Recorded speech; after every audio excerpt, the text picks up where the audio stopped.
નમસ્કાર દર્શક મિત્રો, આપ સૌનું સનસનીખીજ ન્યૂઝમાં હાર્દિક સ્વાગત છે. નજર કરીએ આજના સમાચાર ઉપર. વડોદરાના જગદીશ ફરસાણના નામ ટ્રેડમાર્કના કથિત દુરુપયોગનો મામલો. આશીષ શાહ અને રાજુભાઈ શાહ સામે ફરિયાદ નોંધાવવામાં આવી છે. વડોદરાના પ્રખ્યાત જગદીશ ફરસાણના નામ અને ટ્રેડમાર્કના કથિત ખોટા ઉપયોગને લઈને વિવાદ સામે આવ્યો છે. જગદીશ ફરસાણ પ્રાઇવેટ લિમિટેડના ડિરેક્ટર કલ્પેશભાઈ કંદોઈ દ્વારા નોંધાવવામાં આવેલી ફોજદારી ફરિયાદના અનુસંધાને આજે પ્રેસ કોન્ફરન્સ યોજવામાં આવી હતી. કંપનીનો આક્ષેપ છે કે જગદીશ ફરસાણના નામ, કોપીરાઇટ અને ટ્રેડમાર્કનો કથિત રીતે ખોટો અને બદઇરાદાપૂર્વક ઉપયોગ કરવામાં આવ્યો છે.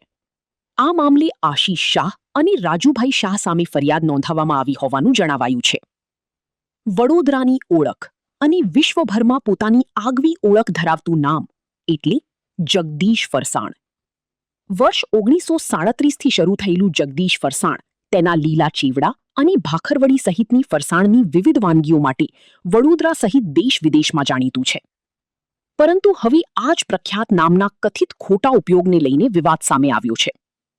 જગદીશ ફરસાણ પ્રાઇવેટ લિમિટેડના ડિરેક્ટર શ્રી કલ્પેશભાઈ કંદોઈ દ્વારા નોંધાવવામાં આવેલી ફોજદારી ફરિયાદના અનુસંધાને આજે મહત્વની વિગતો આપવા માટે પ્રેસ કોન્ફરન્સ યોજવામાં આવી હતી. પ્રેસ કોન્ફરન્સમાં જણાવવામાં આવ્યું કે જગદીશ ફરસાણના નામ, કોપીરાઇટ અને ટ્રેડમાર્કનો કથિત રીતે ખોટો અને બદઇરાદાપૂર્વક ઉપયોગ કરવામાં આવ્યો છે. આ મામલે આશીષ શાહ અને રાજુભાઈ શાહ સામે ફરિયાદ નોંધાવવામાં આવી હોવાનું જણાવાયું છે. કંપની તરફથી આક્ષેપ કરવામાં આવ્યો છે કે વર્ષોથી ગ્રાહકોમાં વિશ્વાસ અને પ્રતિષ્ઠા ધરાવતા જગદીશ ફરસાણ નામનો કથિત રીતે ખોટો ઉપયોગ કરવામાં આવ્યો છે.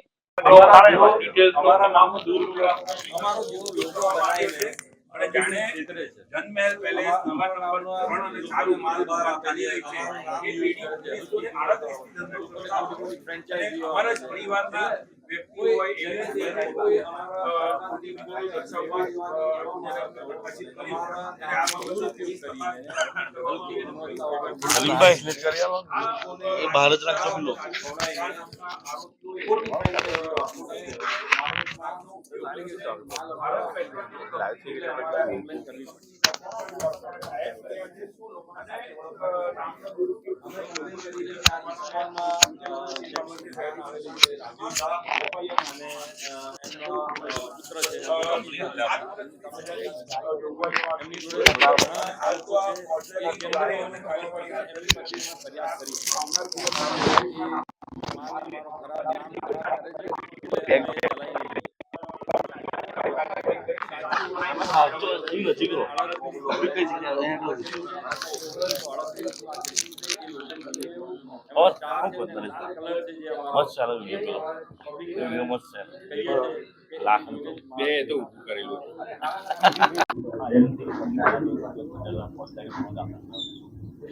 સયાજીગંજ પોલીસ સ્ટેશનમાં એક પ્રાથમિક તપાસના અંતે હવે એક એફઆઈઆર નોંધવામાં આવેલી છે.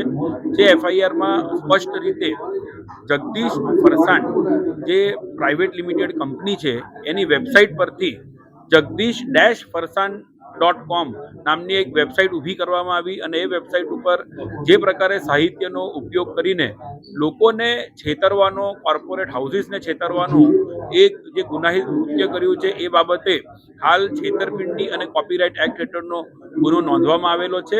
આવનાર દિવસોમાં જે આ બંને વ્યક્તિઓ જે આશીષ શાહ અને રાજુભાઈ શાહ નામની વ્યક્તિઓ કે જેમને આ નામનો ઉપયોગ કરીને હાલ જનમહેલ પેલેસમાં દુકાન નંબર 3 અને 4માં જે રીતે એમને ધંધો શરૂ કર્યો છે અને અમારા નામનો દુરુપયોગ કરેલો છે, અન્ય જે કોઈ જગ્યાએ આ જગદીશ નામનો ઉપયોગ કરીને જે કોઈ વ્યક્તિઓ ફરસાણનો ધંધો કરી રહી છે એ તમામની સામે કાયદાકીય પગલાં હાથ ધરવાની તજવીજ કરીશું.